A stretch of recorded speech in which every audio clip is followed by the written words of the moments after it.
Hello guys. ये JPSC mains notes का तीसरा टॉपिक हम डिस्कस करने जा रहे हैं, जो है nuclear energy, it's merits and demerits. इसके पहले हमने 2 वीडियो अपलोड किए हैं, 2 टॉपिक को डिस्कस कर चुके थे। इसका सिलेबस अगर देखना तो ये दिखा दे रहा है आपको।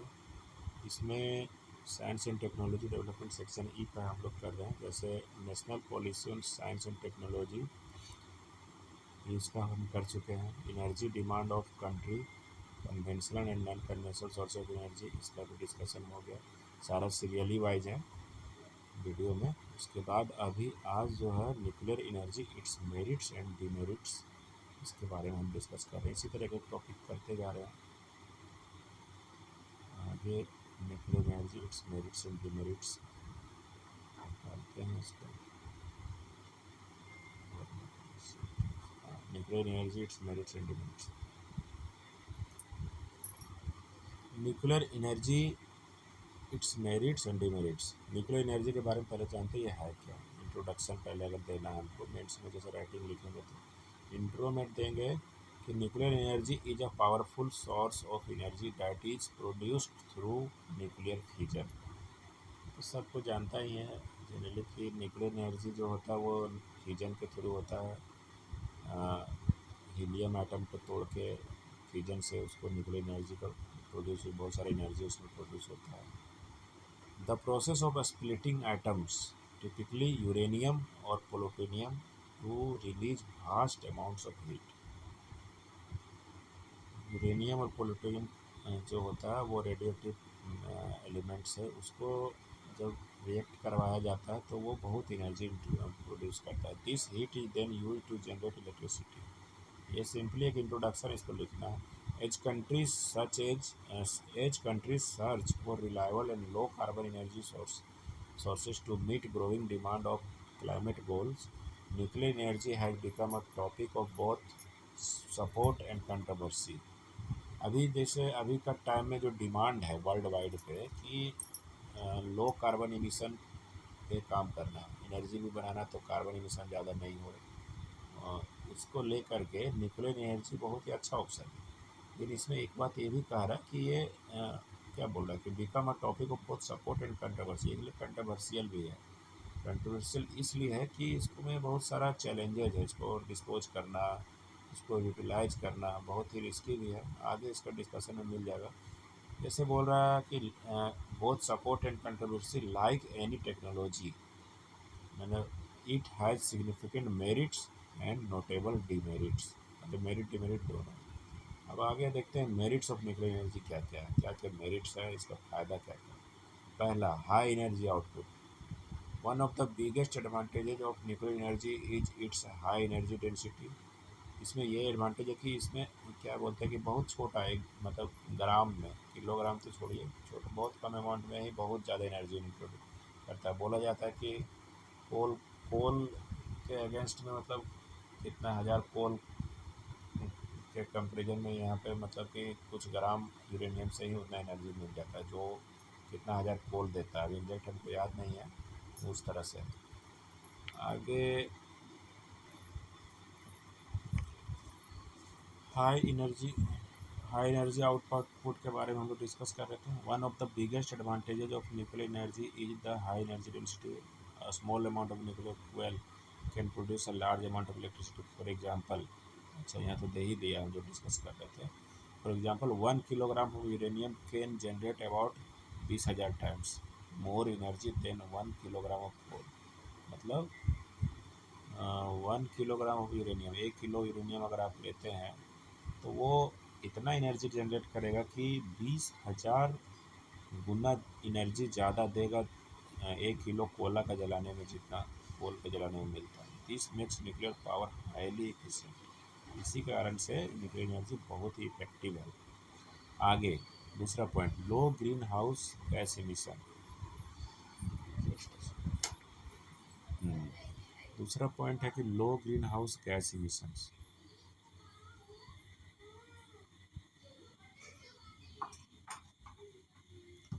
Nuclear power plants do not emit carbon dioxide. Nuclear power plant में है कि कार्बन इमिशन बहुत ही कम है, मतलब इमिट ही नहीं करता है, बहुत कम क्या रहेगा। ड्यूरिंग ऑपरेशन, ऑपरेशन के टाइम इसमें कार्बन ये इमिशन नहीं होता है। Making them a clean energy source, इसके चलते क्लीन एनर्जी सोर्स है। In the face of global warming and climate change, nuclear energy is considered a crucial component in the mix of low carbon technologies alongside solar, wind and hydropower। मतलब solar energy, wind energy और hydro power energy जिस तरह से clean energy sources है, उसी तरह uranium भी clean energy sources हो जाता है। उसके बाद है थर्ड पॉइंट में, ये हम लोग जो पॉइंट पढ़ रहे हैं ये इसका मेरिट्स के बारे में पढ़ रहे हैं न्यूक्लियर एनर्जी का। एक पॉइंट पढ़े हम लोग हाई एनर्जी आउटपुट, दूसरा पढ़े low green house gas emission, तीसरा हम लोग पढ़ने जा रहे हैं reliability and base load power. कह रहा है कि nuclear power plant provides continuous and stable electricity unlike intermittent sources such as wind and solar. This makes them suitable for base load generation, ensuring steady power supply especially for industries and urban use. इसका कहने का मतलब ये है कि जो nuclear power plants हैं वो बहुत ही रिलायबल है, मतलब भरोसेमंद है। यानी मतलब कि ये कंटिन्यूअस सप्लाई ऑफ इलेक्ट्रिसिटी करता है, ये इंटरमिटेंट नहीं होता, मतलब ब्रेक नहीं करेगा। जैसे सोलर एनर्जी, विंड एनर्जी, जैसे सोलर में रेनी सीजन में भी नहीं बना पाएगा बिजली, उस तरह का नहीं। न्यूक्लियर पावर प्लांट अगर एक बार बिल्ड हो गया, सेटअप हो गया, तो continue solar energy sorry electricity produce करता ही रहता है, जिसके चलते ये रिलायबल हो जाता है। और इंडस्ट्रीज़ या तो अर्बन यूज, ये सब के लिए जो है बहुत ही यूजफुल है। आगे फोर्थ पॉइंट में reduces dependence on fossil fuel, reduces dependence on fossil fuel with limited reserves of coal, oil and natural gas. Nuclear energy offers an alternative that can reduce dependence on imported fossil fuels, enhancing energy security। कहना चाह रहा है कि हम लोग के पास जो limited कोल है, ऑयल है, नेचुरल गैस है, सारा चीज़ लिमिटेड है, मतलब ये जितना है उतना ही है, ख़त्म, एक बार ख़त्म हो गया फिर ख़त्म। न्यूक्लियर एनर्जी उसके अगेंस्ट में हम लोग को एक अपॉर्चुनिटी देता है कि आप हम लोग एक अल्टरनेटिव वे में इसको यूज कर सकते हैं, जिससे क्या होगा फ़ायदा कि हम लोग फॉसिल फ्यूल जो कोल पेट्रोलियम वगैरह उस पर डिपेंडेंसी रिड्यूस होगा, हम लोग ज़्यादा डिपेंड नहीं रहेंगे, और एनर्जी सिक्योरिटी इन्हेंस होगा, मतलब हम लोग सिक्योर्ड रहेंगे एनर्जी के मामले में। ये एक ऑप्शन रहेगा कि हाँ अगर ये ख़त्म हो जाता है कोल पेट्रोलियम तो हम लोग न्यूक्लियर पावर प्लांट है बहुत सारा, उस पर डिपेंड हो जाएंगे और हम लोग का काम चलता रहेगा, ब्रेक नहीं करेगा। फिफ्थ पॉइंट आता है technological advancement. New technological advancement में क्या है कि new technology such as small modular reactors SMRs। अभी बहुत सारा टेक्नोलॉजी अपडेट हो रहा है न्यूक्लियर पावर प्लांट में, जैसे एक SMR आया हुआ, जैसे स्मॉल मॉड्यूलर रिएक्टर्स है, और दूसरा है जनरेशन 4 रिएक्टर्स है। प्रोमिस इन्हेंस्ड सेफ्टी, वो क्या है कि सेफ्टी के मामले में बहुत ही अपडेट है, और इफिशेंसी इफेक्टिव भी है, एंड वेस्ट रिडक्शन, वेस्ट जो उसका होता है वो बहुत कम वेस्ट प्रोड्यूस करता है। एडिशनली साथ ही साथ क्या है कि research into thorium based reactors, thorium based reactors पे रिसर्च जो चल रहा है वो specially relevant for India, shows promise for safer and more abundant nuclear fuel alternatives. भाई सेफ्टी के बारे में बात किया गया है इसमें। अब मेरिट्स के बारे में हम लोग 5 पॉइंट डिस्कस कर लिए हैं, वो एक दो तीन चार 5 पॉइंट। आगे फिर दूसरा आता है हम लोग का कि डिमेरिट्स क्या है न्यूक्लियर एनर्जी का, डिमेरिट्स के बारे में डिस्कस करते हैं। इसमें हम लोग को 1 2 3 4 5, इसमें भी 5 पॉइंट है। क्या है कि radio active waste disposal, demerits में यही सब है इसका। जैसे रेडियो एक्टिव वेस्ट डिस्पोजल क्या है, देखते हैं कि one of the most significant challenges of nuclear energy is the management of radio active waste. Nuclear waste जिसको बोलते हैं। जैसे न्यूक्लियर वेस्ट या तो रेडियो एक्टिव वेस्ट को डिस्पोज करना जो बहुत ही चैलेंजिंग टास्क है, इसको डिस्पोज करना उतना आसान नहीं है, क्योंकि ये जो है कह रहा है कि nuclear waste remains hazardous for thousands of years and requires secure long term storage solutions even when even with advanced containment systems concerns about leakage and contamination persists। कह रहा है कि जो न्यूक्लियर वेस्ट का जो होता है वो हजारों सालों तक हजार्डस होता है, उसका इफेक्ट 1000 साल तक रह सकता है। और उसको जो है सो हम लोग डिस्पोज अगर करते हैं तो वो बहुत ही लॉन्ग टर्म स्टोरेज चाहिए उसको। ऐसा नहीं कि बीच में लीक कर गया कहीं, उसके बावजूद जो है स्टोरेज के बावजूद ये डर बना रहता है कि कहीं अगर लीकेज हुआ, कंटामिनेट हुआ तो वो दिक्कत कर सकता है, हजार्डस हो जाएगा, फैटल हो जाएगा। दूसरा point, risk of accident. Nuclear accidents though rare, nuclear accident actually बहुत कम होता है, शायद ही कभी कभार हुआ है। जैसे कि एग्जांपल नीचे दिया हुआ, nuclear accidents though rare can have catastrophic consequences, मतलब बहुत ही हार्मफुल होगा। Incident such as Chernobyl 1986, 3 mile island 1979 and Fukushima 2011। ये तीन घटना जो है वर्ल्ड वाइड पे तीन जगह ऐसा ऐसा है कि न्यूक्लियर घटना हुआ है। चेरनोबिल वाला के बारे में हमको पता है कि वो उसका रिएक्टर ही ब्लास्ट कर गया था, वो बहुत ही हज़ार्डस, जिस पर एक वेब सीरीज भी बना हुआ है, उसमें मिल जाएगा नेटफ्लिक्स में। 3 माइल स्टैंड आइलैंड जो है 1979, इसके बारे में हम डिटेल नहीं बता सकते, लेकिन कहीं का है जो एक्सीडेंट हुआ है। फुकुशिमा 2011 है। ये highlight the potential for radiation release, ये इसको इससे ये इसमें दिखाया जाता है, दर्शाता है कि रेडिएशन अगर रिलीज हो गया, किसी कारण से एक्सीडेंट हो गया, रिलीज हो गया, रेडिएशन बाहर आ गया इन्वायरमेंट में, तो कितना हार्डियाडस हो सकता है, which can lead to health problem होगा, इन्वायरमेंटल डैमेज हो जाएगा and loss of public trust.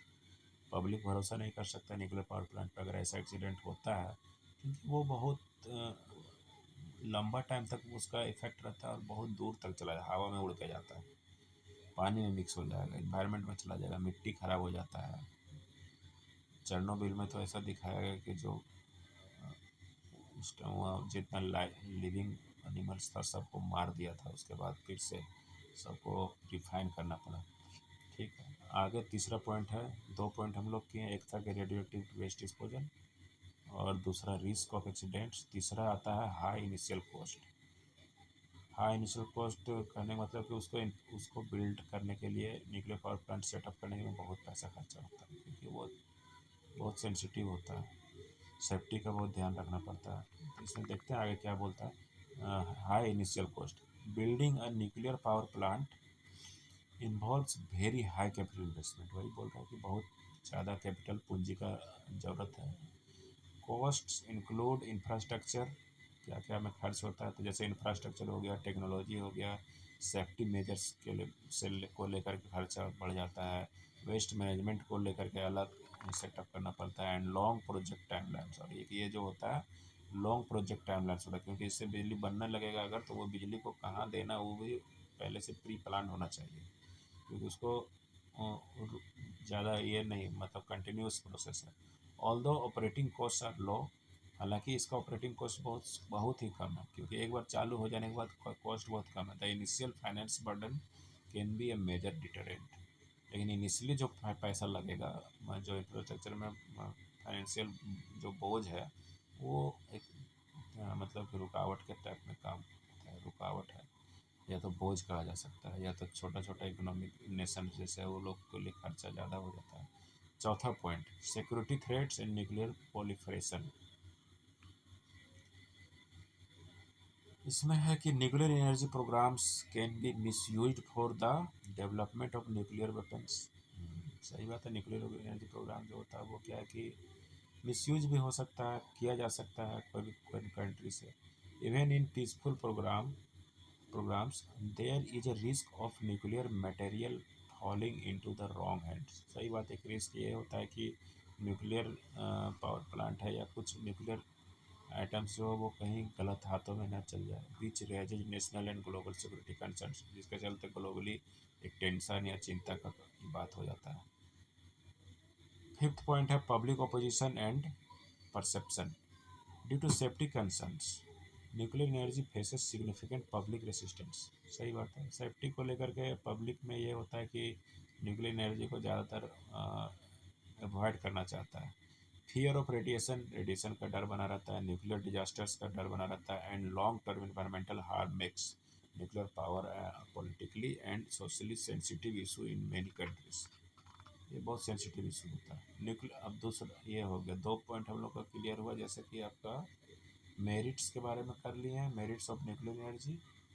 फिर आपका डिमेरिट्स ऑफ न्यूक्लियर एनर्जी, दोनों 5-5 पॉइंट हो गया। उसके बाद आता है न्यूक्लियर एनर्जी इन इंडिया। अब इंडिया के प्रोस्पेक्ट में कुछ डिस्कस कर लेते हैं, ऐसा इसको लिखने से अच्छा ही रहेगा। जैसे India has an active nuclear program driven by both energy and strategic goals. India के पास में बहुत सारे जैसे एक्टिव न्यूक्लियर प्रोग्राम है जो एनर्जी के और स्ट्रेटेजिक दोनों के व्यू से है। The country aims to increase the share of nuclear energy in total electricity production to meet climate commitments and energy needs. सही बात है, भारत जो है बहुत सारा कमिटमेंट किया है ग्लोबली,